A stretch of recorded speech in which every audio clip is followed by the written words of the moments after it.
stood up, and again the head judge goes rack. After you stabilize yourself, then you put it back. In my first competition, I just lifted the weight. I was so pumped, I just walked it back like I would in the gym, and you get red lighted. It's a no lift, even though you completed everything to a T. So make sure you get your commands down. And after they say you can rack it, then you're allowed to have help to rack it? Yes. Then the sort of the spotters just help you walk in. Yeah, that is that.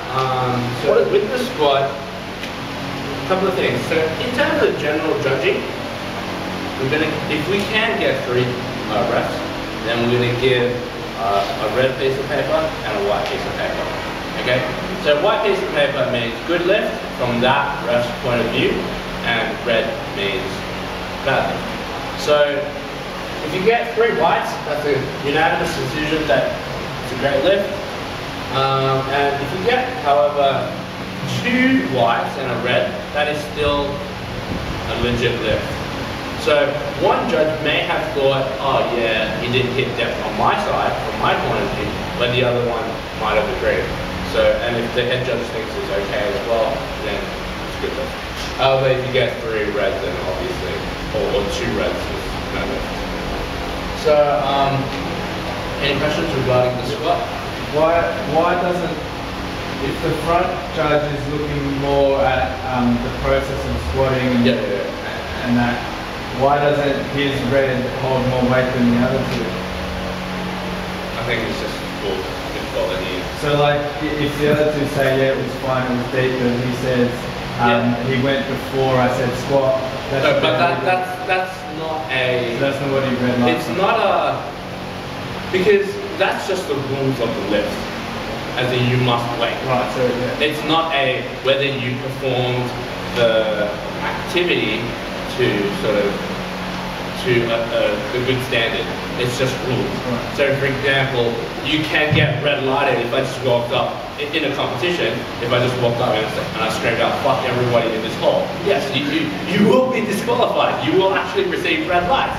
But it doesn't mean I did the squat hauling, because it's just against the rules. So hence, all the walking out and all the commands are just rules. Anyway, so what happens if you walk out of the rack? Yeah. You lose your grip or something. Then the bar slips off your back. It's not like Yes. it's not the rack. Well, before you say the squat, That's just saying you walk it out and you just go fuck. And then just walk out and say like, oh yeah, the left shoulder makes me feel back. Yeah. It was too far left or something. Oh right. So if you're walking out and you're not feeling right about it.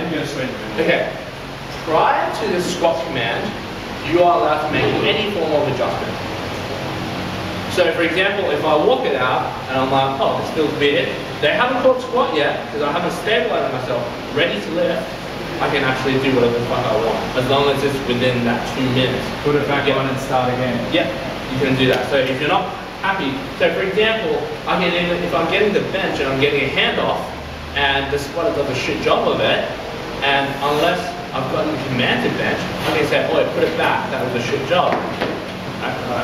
Okay, which brings us to our next lift, the bench press. Any more questions before we move on?